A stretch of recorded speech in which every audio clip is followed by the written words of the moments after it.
little glimpses of it. Right. His Secretary of State called him a moron.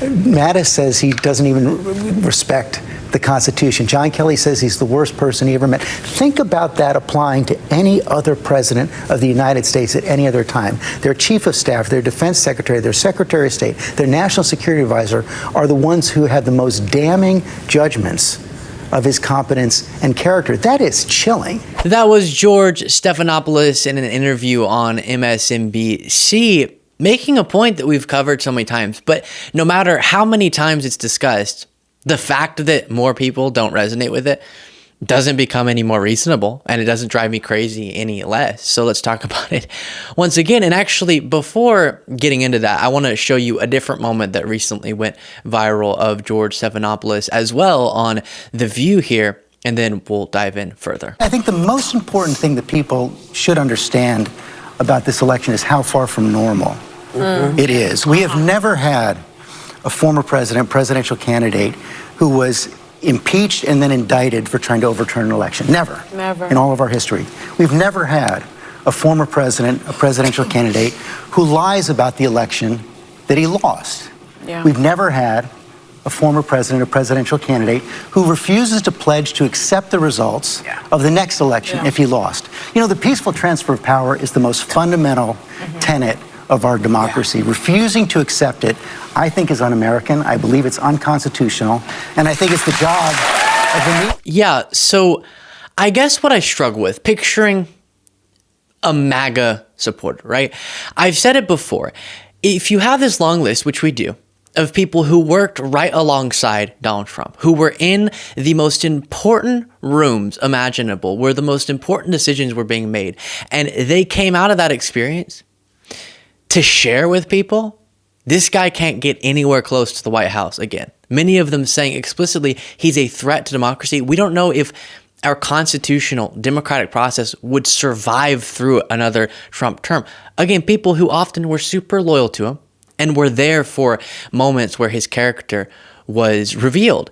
And that's what they have to say. So then if you're a MAGA supporter, either all of these people are lying, and they're all rhinos, and they're all secret liberals, so we don't have to believe them.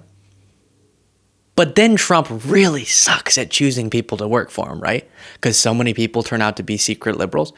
Or they're telling the truth, and Trump is a threat to democracy. So it's one or the other. But the fact that they can both think, yes, Trump, he can run this country like a business and pick the right people to be around him, and also everyone who was around him, or a bunch of them, think he's horrible now after seeing his leadership, but that can all be ignored because fake news. It shouldn't be two thoughts that can be held together, but that cognitive dissonance indeed exists quite prevalently among MAGA, unfortunately. Now, as an example of this, Anthony Scaramucci spoke on CNN recently with Jake Tapper and said this. So I think they have to recognize that there's 40 of us, including the former vice president that was on the ballot with Donald Trump, that have explained to the American people the systemic danger that he represents not only to America, but the world. And I would ask these people to think about it. Let's say the 40 of us work for a pharmaceutical company and we told you that the drug was going to kill you, or we work for an automotive company and we say that car is going to crash and kill your family. You've got 40 people that work directly and in touch with Mr. Trump. You can't say that they're never Trumpers and all that other stuff, because we were once Trumpers, but we've seen what he is like, the full criminality of him. We've seen what he's like in terms of his destructive capabilities. And when I say he's un-American, he says he's un-American. He disavows the Constitution. He wants to go after you, Jake Tapper, and CNN. He wants to take your FCC license away. He has told his lawyers, his defense counsel lawyers, many of which that have dropped him, that he'd like to use the FBI as the Gestapo. You know, and the only good thing about that is he doesn't understand history, so he doesn't even know what the word Gestapo means. But this is a very dangerous guy. He shouldn't be anywhere near that White House again. And whatever shortcomings that President Biden may or may not have, I'll be supporting him. So now I want you to imagine that you're applying for a job, okay? And one of the things sometimes you have to do when you apply for a job is include references. And imagine if your potential prospective employer called up your references and every one of them said, do not let this person, let's say it's a store that you want to manage that store.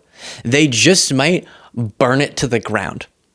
Would any employer go, nah, they're all probably lying? All these people who used to work with that individual, they're probably all lying, and I should trust their word above all of these other people's. But even that, let's just set aside the fact that people who saw him in moments where character is emphasized and underlined, and them saying he can't be anywhere close to the White House.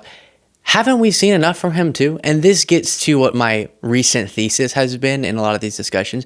It has to be that people just aren't informed. Otherwise, how could so many millions of Americans who, yes, in other aspects of their life, as someone who has a bunch of these people in my life, are wonderful, are beautiful people, okay? And that I don't think we need to abstract or forget.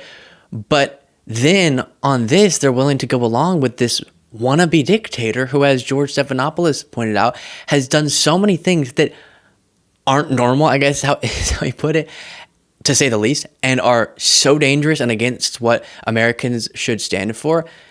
Maybe part of the explanation is people just aren't informed enough to know that he called for the termination of the Constitution, tried to block the peaceful transfer of power, is a civilly liable rapist, wants to go after his political opponents in his second term, wants to go after medialities he doesn't like in his second term. We could just go on and on and on.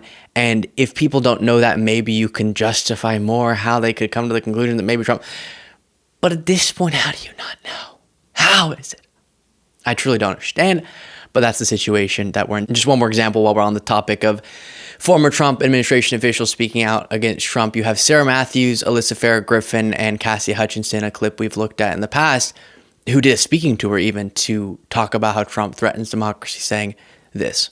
In your mind, if Donald Trump became president again, what would a second Trump term look like? Fundamentally, a second Trump term could mean the end of American democracy as we know it. And I don't say that lightly. We all witnessed him trying to steal a democratic election before and going to historic and unconstitutional lengths to do so. And that just shows that he's willing to basically break every barrier to get into power and to stay into power. But also, I'm very concerned about what the term would actually look like. We don't need to speculate what a second Trump term would look like because we already saw it play out. To this day, he still doubles down on the fact that he thinks that the election was stolen and fraudulent.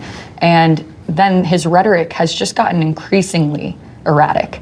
I mean, he has literally called for things like doing away with parts of the Constitution, wanting to weaponize the DOJ to enact revenge on his political enemies. The fact that he feels that he needs to lean into being a dictator alone shows that he is a weak and feeble man who has no sense of character and integrity and has no sense of leadership. So if you're a regular viewer of the show, you might feel like, I feel like we've gone over this. Do we have to circle back to it?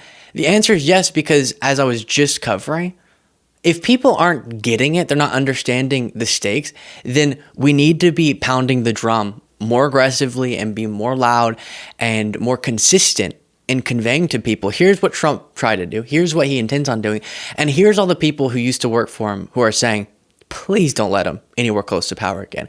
And if people aren't getting that message, then all we have the control over is us continuing to push that message out and make sure people understand the truth about the stakes in this election.